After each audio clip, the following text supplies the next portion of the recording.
jump right in. Our time is precious, and we have a half an hour together for this closing keynote, which I really think will be a highlight of the day. I'm so pleased to introduce Tracy Gruber, who's the Executive Director for the Utah Department of Health and Human Services. Tracy spoke a year ago. We're so delighted to hear an update about the progress that her agency has made over the past year and to get her perspectives about the future. Tracy will come and deliver some remarks at the outset, and then she and I will have a little bit of an interview-style dialogue, and that will take us to the end of our session. Tracy, welcome.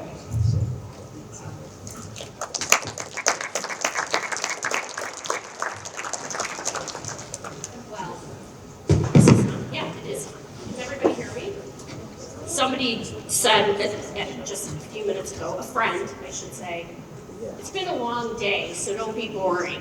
And I was like, okay, no pressure there, but you'll get your $5 when you leave for staying for my remarks. I'm really only going to take 10 minutes to provide an update on where things are at the Utah Department of Health and Human Services. But before I do that, I just really want to thank State of Reform. I think this has been a phenomenal day. The topics have been incredibly diverse. And have ranged so much across health policy, innovations in health, affordability. It's just been remarkable, and I think you all deserve a round of applause for planning this really awesome day here in Utah. So let's give it a round of applause. And I was told there's a clicker, so I guess I need to get that. Let's see if I can figure this out. So last year I was here at lunch to talk about the merger of the Department of Health and the Department of Human Services, and really was here to explain the why for the merger, and spent the entire time talking about that. And at the end, there was time for Q&A, and during my remarks, I said, you know, our next step is we really are striving to be a data-driven organization and outcome-focused. Outcomes coming from that data, and we're embarking on establishing our strategy, our plan, which we call the Results-Based Accountability Plan. Some of you may be familiar with that framework. And I said, come back next year and I'll provide an update. So our department right now is the largest state agency. We have over 6,000 employees. We're about to grow by almost 300 more as the Utah Department of Corrections Clinical Services Bureau moves into the department. We have a statewide footprint. We have got over 80 offices, and our budget's about $8 billion. The majority of that is Medicaid dollars. And we run the lifespan from prenatal, with prenatal care, all the way up to aging. We deal with individuals in Utah with some of the most extreme challenges, with severe mental illness, substance use disorders, individuals with developmental disabilities. So one thing that I mentioned last year is that it seems like we are just kind of a hodgepodge, but there's real intention to putting our two departments together so that we can leverage our resources. So we started with a vision last year, and this might be familiar to some of you. But the high level of the vision is that all Utahns have fair and equitable opportunities to be healthy and safe. And that's really the foundation of our results-based accountability plan. And it's important for all of you to know what we're working on and what our vision is, because we really don't see our role as just the government role. We are a department, we have a leverage, we have a large budget, but this is really a community outcome, a statewide outcome that we want everybody to share and see your work and what we're trying to do. And so from our vision, we also have 8 values in our department that we are working on. And as part of the merger, we talk about this all the time because you have to really be focused on what's motivating you for the work and what we're trying to accomplish. And we're also trying to change culture. And so we needed a cohesive culture together. And think that these values, which were identified by our staff really reflect what we're all doing together.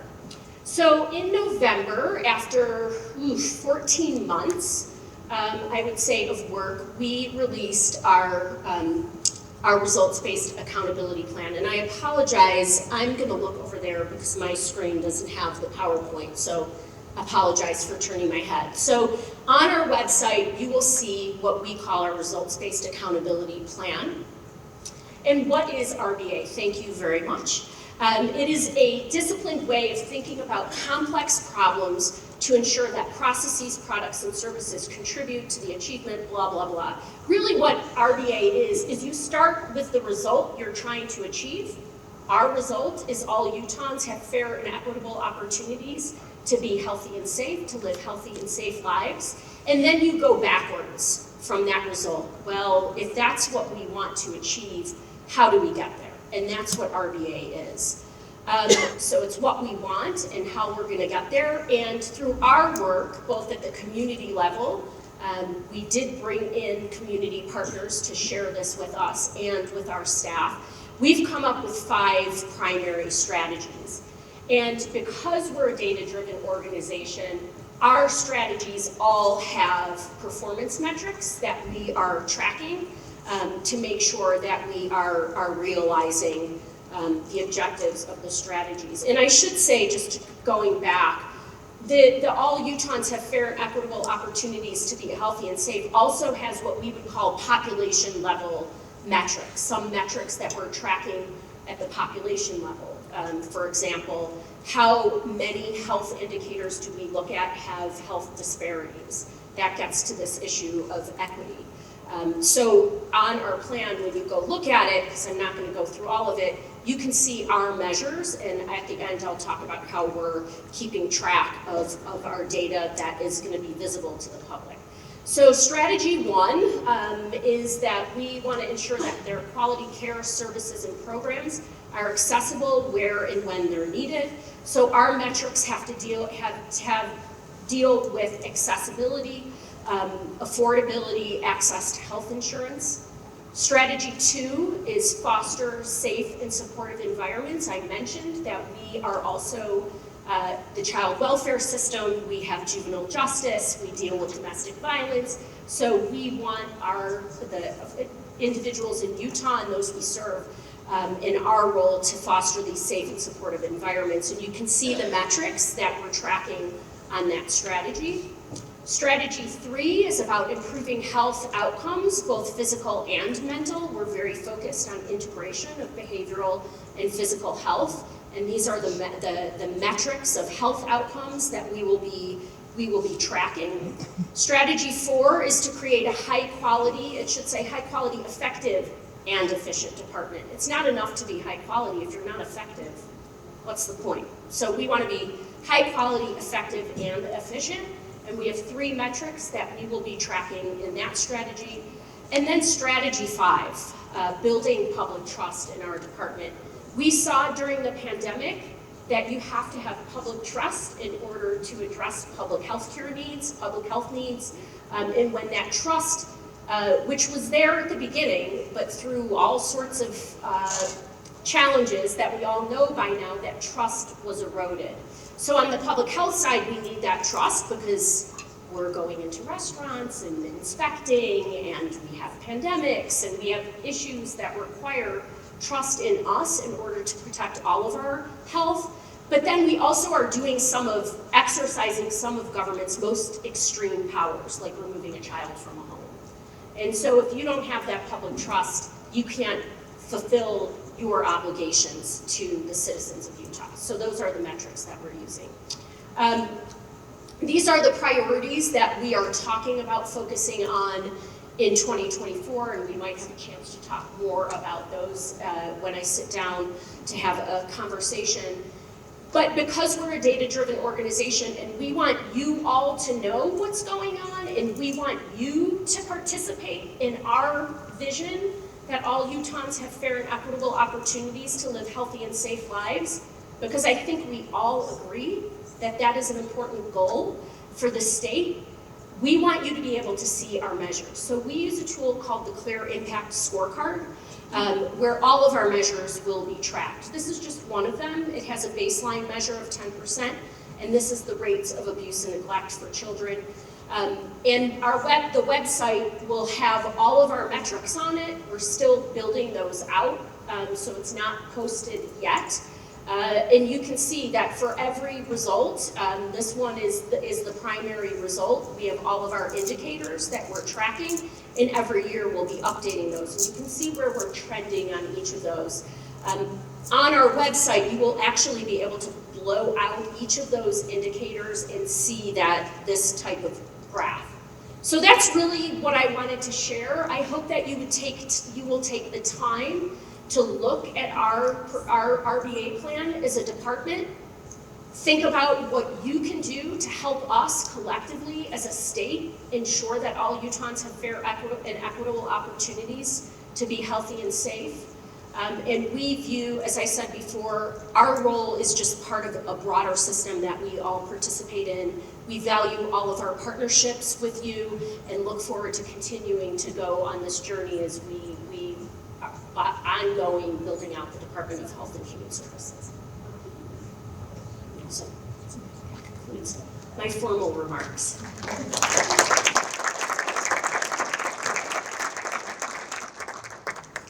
Tracy, I just want to commend you for the clarity of your vision and for your commitment to be a data-driven organization, because that yields a transparency that invites collaboration from your stakeholders and from those in this room. So thank you.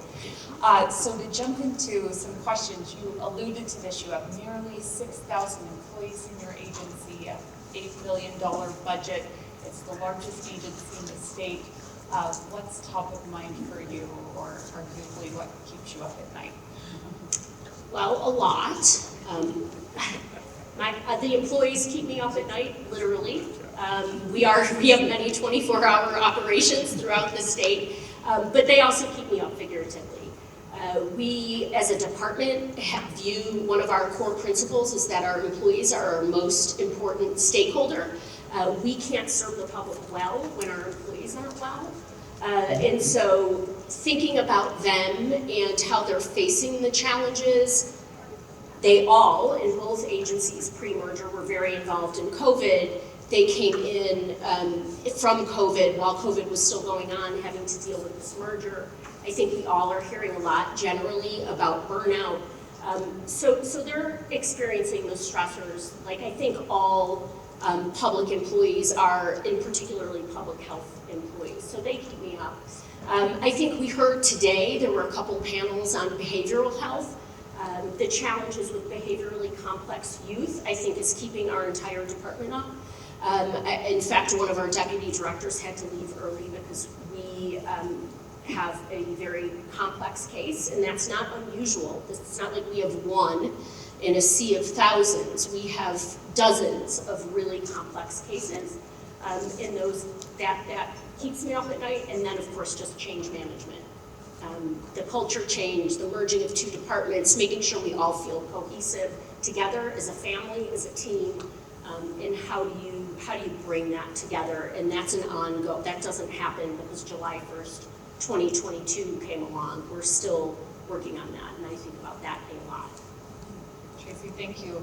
So touching on the opportunities brought about by the merger, what are the Department of Health staff learning from their DHHS peers and vice versa? What are you seeing in terms of cross-pollination and learnings? I mean, I think coming into the merger, I think they knew a lot about each other.